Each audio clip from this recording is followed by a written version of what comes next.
بسم اللہ الرحمن الرحیم۔ میری پہلی کتاب کا نام تھا کلب و آگہی اور میری دوسری کتاب تھی کیمیا گر۔ اب آج سے جو ڈسکشن ہم سٹارٹ کرنے لگے ہیں وہ میری تیسری کتاب انفس و آفاق اس کے حوالے سے ہے۔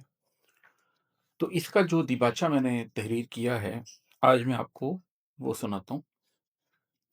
جن لوگوں نے پہلی دونوں کتب کا دیباچہ پڑھا ہوا ہے یا اس کو سنا ہوا ہے میرے یوٹیوب چینل پر، وہ شاید اس کے ساتھ زیادہ ریلیٹ کر سکتے ہیں۔ تو ایسے لوگ جنہوں نے پہلے وہ نہیں سنے ان سے میں درخواست کروں گا کہ پہلے ان کو سن لیں، اس سے ایک تواتر قائم ہو جائے گا۔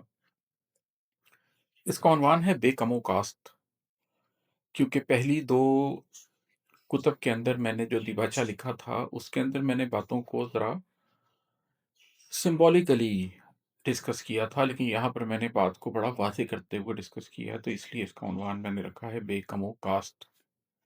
یہ ہے کہ السلام علیکم۔ سنت مدین پر عمل کرنے والے کو اتنا اندازہ تو ہوتا ہے کہ کلب و آگہی کے 8 سال کیمیا گر بنتے بنتے 10 میں بھی بدل سکتے ہیں۔ اگر میری پہلی کتاب 8ویں سال کی فراوانی نعمت کا حاصل تھی تو یہ تیسری کتاب 1 دہائی پورا ہونے کا عندیہ دیتی ہے۔ تلمیح و تشبیہ کا استعمال پچھلی دونوں کتب میں خوب ہو چکا، سو اب کی بار کچھ حقیقت حال پر بھی نظر کرتاس ہونی چاہیے۔ میری زندگی کی گزشتہ دہائی میں بالعموم قرآن اور بالخصوص سورۃ الکہف اور سورہ یوسف کا ایک کلیدی کردار رہا ہے۔ ان دو صورتوں کو میں نے محض پڑھا اور سمجھا نہیں ہے، بلکہ جی کر بھی دیکھا ہے۔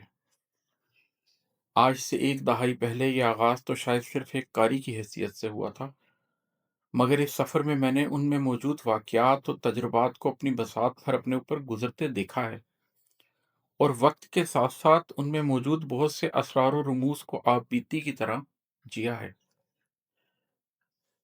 اب اگر اذن ربی ہے تو میں اس پر مختصراً بات کیے ہی دیتا ہوں۔ مختصراً اس لیے کہ آپ کے ہاتھ میں موجود اس کتاب کی ایک ایک نظم اور غزل منظوم کتاب نہ لکھنے کی شعوری کاوش کے دوران لکھی گئی ہے۔ کیمیا گر کی تکمیل کے بعد میں ذہنی طور پر 100% قائل ہو چکا تھا کہ اب مجھے نثری کتاب لکھنی ہے۔ مجھے احساس ہو رہا تھا کہ شاعری کی کتاب کو بحیثیت شاعری تو پذیرائی مل رہی ہے، مگر جو میں کہہ رہا ہوں وہ شعر کے پیرائے میں کہیں دب رہا ہے۔ شاعری کا یہ ایک مسئلہ تو بہرحال ہے کہ شعر کی تشریح کریں تو بھلے وہ بھی بیان کر دے جو شاعر کے گمان میں بھی نہیں ہے، اور نہ سمجھے تو شاعر جو کہنا چاہ رہا ہے اسے بالکل ہی نہ سمجھے۔ مجھے قول سدید پسند ہے، اور یہ احساس میرے اندر تقویت پا چکا تھا کہ اب سیدھی سادی زبان میں نثری انداز میں تجربات قلب بھی بیان کر دیے جائیں اور واقعات عمر بھی۔ پھر یوں ہوا کہ نثری کتاب کی بنت بنتے بنتے میں نے اکثر خود کو رات کی تنہائی یا دن کی مصروفیت کے بیچوں بیچ کوئی غزل یا نظم لکھتے ہوئے پایا۔ نثر کی کتاب تو کیا شروع ہوتی، آج میں خود کو شاعری کی کتاب کا نثری حصہ لکھتے ہوئے دیکھ کر قدرے محظوظ ہو رہا ہوں۔ میں ابھی بھی امید رکھتا ہوں کہ کسی دن آیت با آیت اس رودات کو لکھوں، مگر میں سمجھتا ہوں کہ ہر چیز کا ایک وقت مقرر ہے، اور اگر اللہ عز و جل میری بات کو شعر کے پیرائے میں سنوانا چاہتا ہے تو یہی بہتر اور مقدم ہے۔ تو بات ہو رہی تھی دو قرآنی صورتوں اور ان کی برکت سے میرے قلب و جان پر مرتب ہونے والے اثرات کی۔ میں چاہتا ہوں کہ آج اختصار کے ساتھ ہی صحیح مگر دونوں صورتوں پر بات کر ہی لوں۔ میری تینوں کتب کے انتسابات سورۃ الکہف کے میرے قلب، ذہن اور عمل پر پڑنے والے اثرات کے مظاہر ہیں۔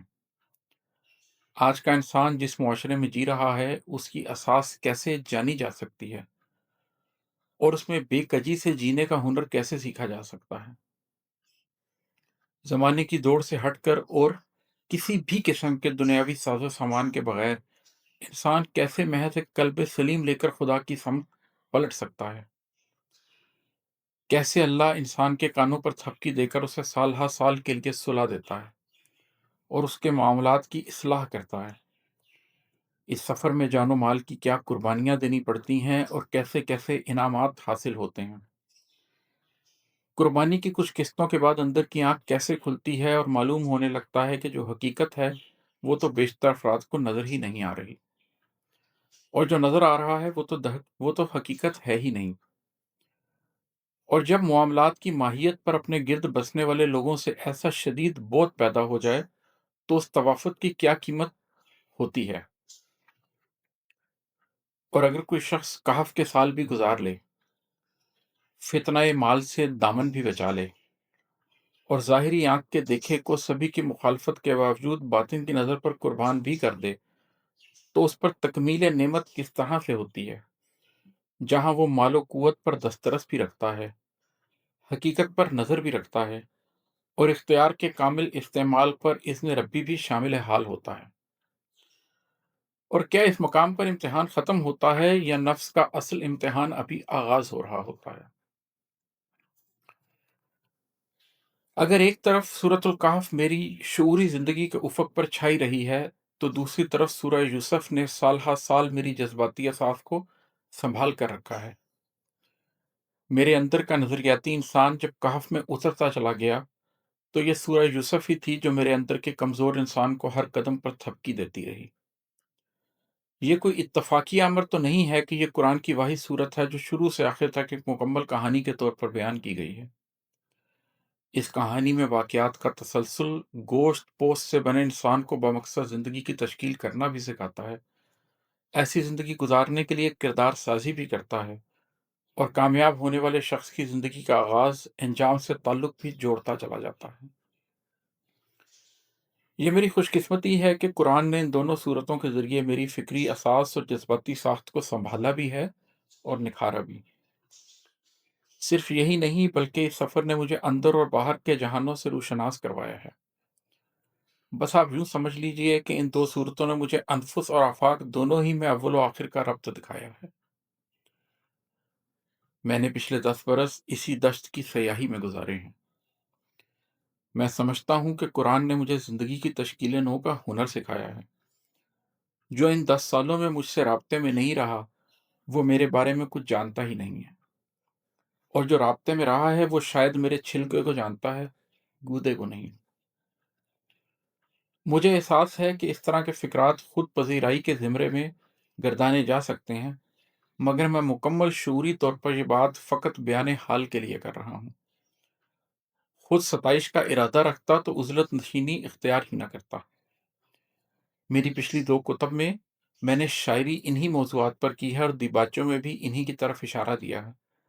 اس بار بات واضح بھی کر دی ہے کہ کسی کو شکایت نہ رہے کہ کھل کر نہیں بتایا۔ ایک سوال مجھ سے اکثر پوچھا گیا ہے کہ میں نے شاعری میں انبیاء علیہ السلام کی زندگی کے واقعات کو حوالہ بناتے ہوئے بہت کچھ لکھا ہے، حالانکہ کہاں ان بلند پایہ ہستیوں کا مقام اور کہاں ہم جیسے عام انسان۔ اس کا جواب سادہ سا ہے۔ ہمیں یہ واقعات اس لیے نہیں سنائے گئے کہ ہم یہ سوچیں کہ کہاں ہم اور کہاں وہ اونچی ہستیاں، بلکہ اس لیے سنائے گئے ہیں کہ ہم بھی ان بلند پایہ اکابرین کی سنتوں پر عمل پیرا ہوتے ہوئے اپنی اپنی زندگی تشکیل دینے کی کوشش کریں۔ جب ہم ایسی زندگی کی تشکیل کی کوشش کرتے ہیں تو ہمیں بھی کچھ امتحانات سے گزرنا ہوتا ہے۔ بس اس میں ایک نقطہ سمجھ لیں تو بھٹکنے اور اپنی حیثیت سے تجاوز کرنے کا احتمال نہیں رہتا۔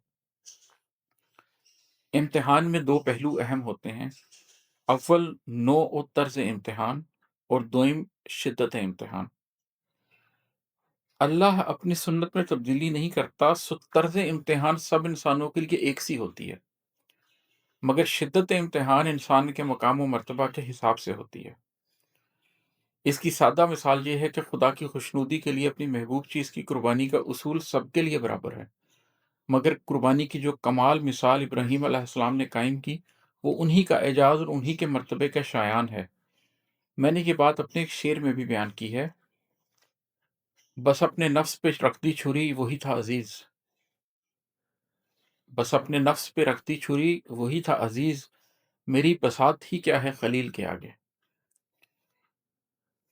جن لوگوں نے میری کتب کو صرف شاعری کے طور پر پڑھا ہے، انہوں نے یہ بھی تبصرہ کیا ہے کہ قلب و آگہی کے موضوعات کی نسبت کیمیا گر بہتر کتاب تھی۔